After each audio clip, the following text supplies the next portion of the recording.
Welcome to the deep dive. We're going to be exploring clear thinking and better decisions today. Sounds good.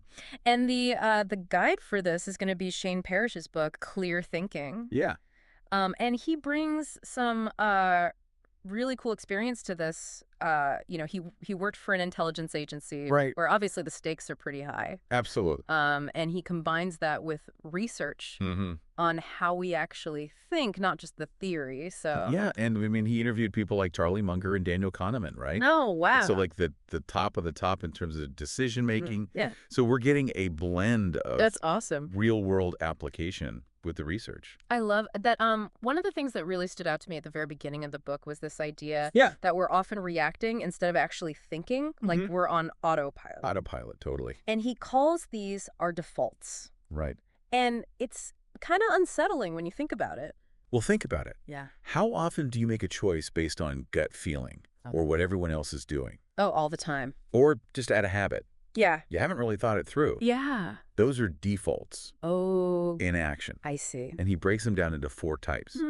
Emotion, ego, social pressure, and then just inertia. Okay, so That- I need some concrete examples here. Yeah. Let's say I'm scrolling online and that limited time offer pops up, gotta buy it now. Yeah, That's emotion, right? totally. Emotion driving the decision. Yeah. The thing is, emotions aren't bad. They're part of us, but when they're in the driver's seat, Right. when we're making big decisions, that's when we get into trouble. I can see how that plays out in finances and relationships, all sorts of things. So how do we start to see those defaults in ourselves? Yeah. Because if we're on autopilot, how do we even know it's happening? It's tough. Yeah. It's really tough. Parrish tells this story about himself that I think kind of illustrates this. He missed a deadline, and he immediately started blaming external factors. Oh, yeah. This happened and that happened. Sure, of course. And then a colleague called him out on it and said, hey, Yeah. you're letting your ego protect you from owning the mistake. I think we all do that, right? No, all the time. That ego default, it's a real blind spot. It's so much easier to point the finger Totally. than to say, like, yep, I messed up. Right, exactly. But that self-awareness seems crucial, right? It's huge. It's huge. And that leads into what Parrish sees as kind of the antidote to these defaults, Okay. which is building up 3 core strengths: self-accountability, self-knowledge, and self-control. So you need all 3 of those You need all 3, to make good decisions. but for sound decisions. Okay. So self-accountability makes sense with that story you just told. Yeah. But what about self-knowledge? What does that even mean in terms of clear thinking? So it's like this. You can't fix a problem if you don't know it's there. So self-knowledge is about being brutally honest with yourself, about your strengths and your weaknesses. What are you amazing at? Right. But also, where do you tend to get tripped up? Okay. Or where are your defaults? I see. Yeah. So, like, if you know that you always cave to social pressure, maybe you need a strategy to deal with that before you're in that situation. That's a great example. And that leads right into the 3rd strength, Okay. which is self-control. It's not about being rigid. Right. It's about being able to pause that knee-jerk reaction and say, hold on. Is this really what I want? Yeah. Or is this a default taking over? Ooh. Ooh, Yeah. Makes me think about some past decisions that maybe didn't turn out so great. Yeah. And I can, like, pinpoint where I went wrong now that I'm thinking about these defaults. Absolutely. But knowing is only half the battle, right? How do we actually build up these strengths? Right. So we're not constantly fighting our own wiring. That's where Parrish gets really tactical, and I love this. Okay. He introduces this idea of safeguards, Okay. which are essentially tools and strategies to protect us from our weaknesses. So it's like, I don't know, recognizing that you're prone to impulse buys. So you unsubscribe from all those tempting emails. Totally. Okay. Setting up your environment Yeah. to make the better choice easier. Okay. I like that. So it's not just about willpower. Yeah. It's about being smart about it. That's clever. Yeah. Yeah, you got to set yourself up. So what are some other examples? Because I feel like I need a whole arsenal of these safeguards. Oh, there's tons. Yeah. One that a lot of people find helpful is creating rules or routines. Okay. So Daniel Kahneman, Nobel Prize winner, behavioral economics, Wow. he has a rule that he never says yes to a request on the phone. He always says, let me think about it, I'll get back to you. That gives him time to think it through That's good. and not make an impulsive commitment. So what are some rules that you could implement Ooh. to counteract your own specific defaults. Yeah. I love that. Yeah. What about you? I'm going to have to think about that one. Yeah. But what about when you're facing a really big decision, like something with potentially serious consequences? Yeah. Do those safeguards still apply? They do. Okay. But Parrish also provides a framework for navigating those high-stakes situations. Ooh, okay. And it starts with understanding the nature of the decision itself. Okay. And that's what we're going to dive into next. All right, let's do it. So, high-stakes decisions. Yeah, high stakes. Those, oh my gosh, this really matters decisions. Does Parrish have any advice for us there when the pressure's on? He does. He does. And it's interesting. He says the first step is actually to understand the nature of the decision itself. Okay. And he breaks it down into thinking about two factors: consequence and reversibility. Okay, that makes sense. Yeah. We're talking about the potential impact, like Right. quitting your job versus, I don't know, like what to eat for lunch. Right. Yeah, those are two very different Totally different stakes. stakes. Yeah, but what about reversibility? What's that all about? So reversibility is about how easy it is to undo the decision. Okay. So some decisions are kind of like buying a sweater online. Yeah? You can return it if you don't like it. Easy. Easy peasy.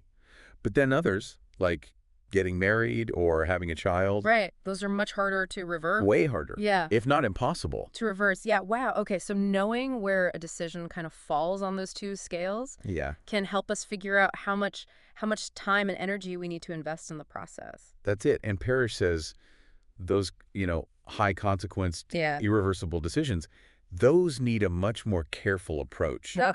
than those, quick little low stakes calls we make every day. Yeah, makes sense. You don't want to rush into something Right. that could have a lasting impact on your life. That's where I get stuck sometimes.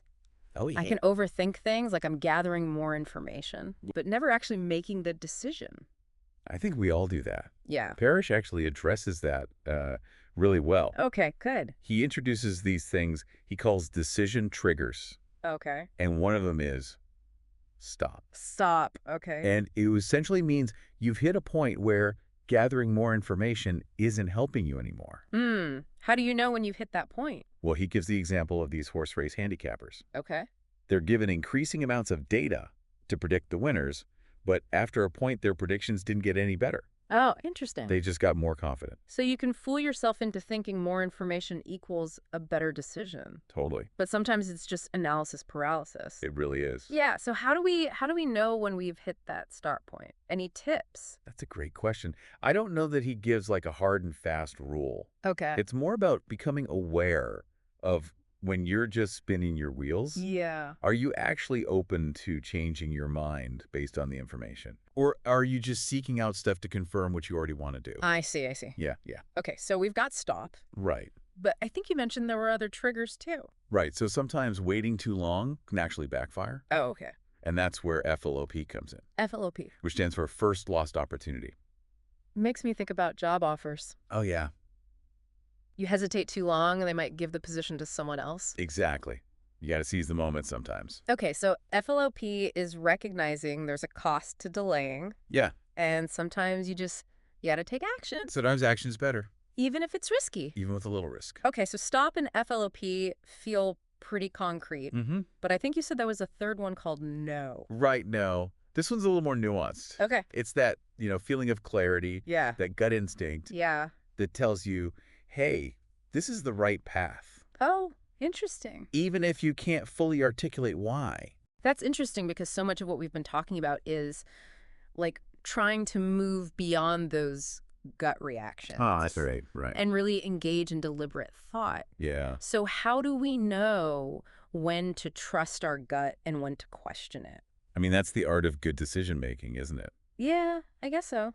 Parrish isn't saying blindly follow your gut all the time, Right. but he acknowledges that sometimes there's this, deep inner knowing Yeah. that can guide us. Yeah. It's about finding that balance, Right. intuition and reason.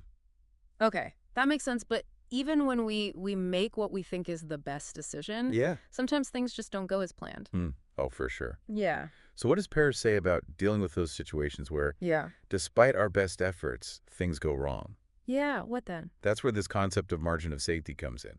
Okay. And it's one of the most powerful ideas in the book. Okay. Tell me more. Margin of safety. What is that? Think of it as a buffer, a cushion you build into your plans to account for, Okay. unexpected events. Like a backup plan or? Kind of, yeah. So imagine you're building a bridge. Yeah. You don't just design it to handle, the average weight of the cars that'll cross it, right? Yeah. You Yeah. build it to withstand much heavier loads, Okay. just in case. So it's like anticipating that things might go wrong, Yeah, and you're creating a safety net. totally. Yeah, yeah. Okay, I like that. Parrish uses this great example of long-term capital management, Yeah, okay. this hedge fund, Mm-hmm. run by brilliant minds, like seriously smart people, Okay. made a series of, like, highly leveraged bets. Mm-hmm. And initially, they saw incredible returns, Okay. but they hadn't built in a sufficient margin of safety. Oh. And then some unforeseen events hit the market. Yeah. They got wiped out. Wow. So even experts can get blindsided Yeah. if they don't account for potential risks. So how do we go about actually building in this margin of safety? It's a good question.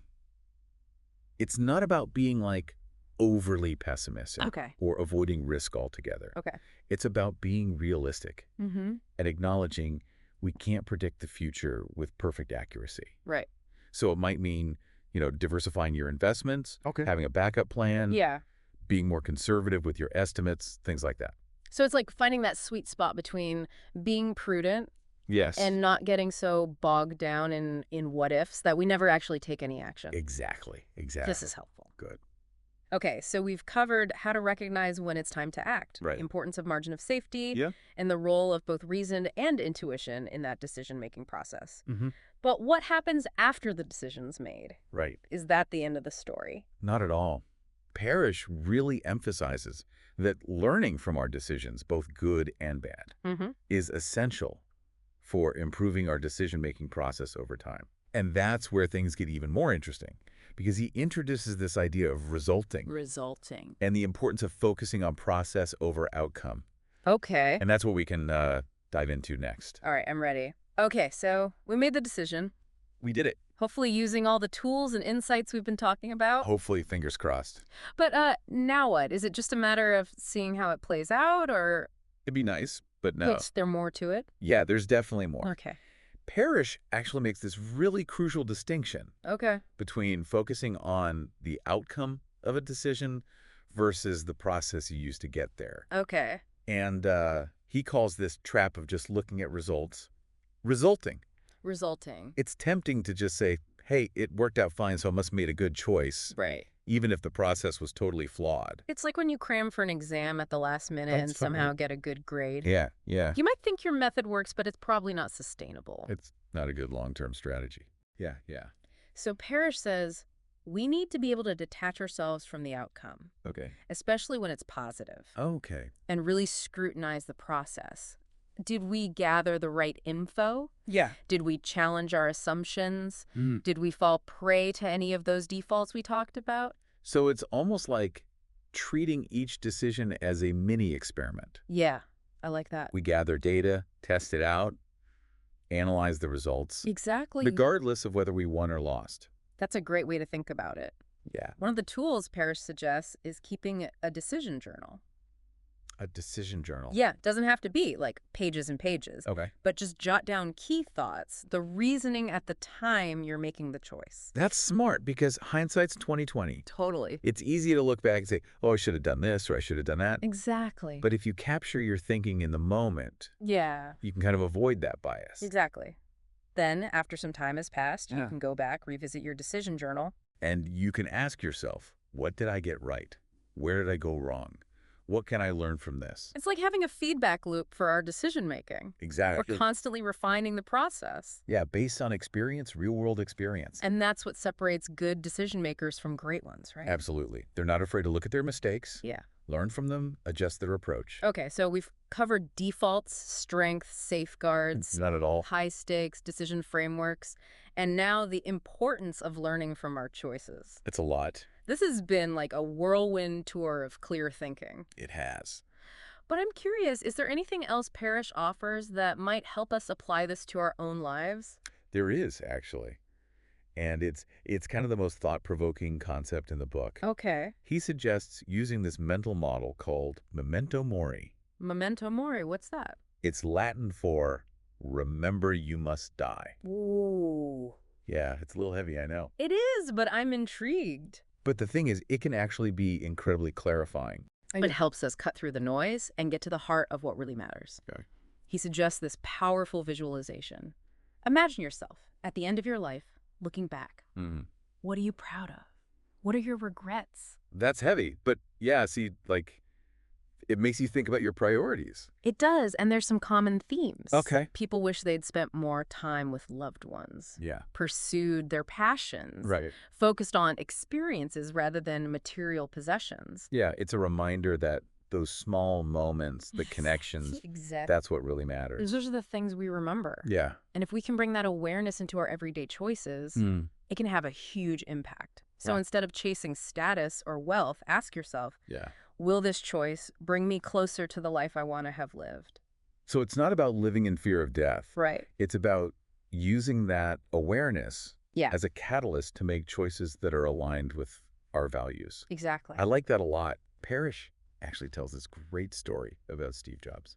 Oh, okay. He would look in the mirror each morning and ask himself, if today were the last day of my life, would I want to do what I'm about to do today? Wow. And if the answer was no, too many days in a row, he knew he needed to make a change. That's a simple but powerful question. Isn't it? It really gets to the core of things. It does. And reminds us that we have the power to shape our lives through these choices. Through our choices every day, yeah. I love that. This whole deep dive has been about empowering us to make those choices. Yeah. More consciously, more deliberately. More aligned with what matters, With what matters. I think that sums it up perfectly. Well done. All right, so that wraps up our deep dive into clear thinking. Awesome. I encourage you to check out the book. Yeah, great book. Explore these concepts further. Lots to think about. And as you go about your day, ask yourself that Steve Jobs question. It's a good one. If today were your last day, would you want to do what you're about to do? It might just change your perspective. For sure. Lead you to make some really powerful decisions. Absolutely. Thanks for joining us.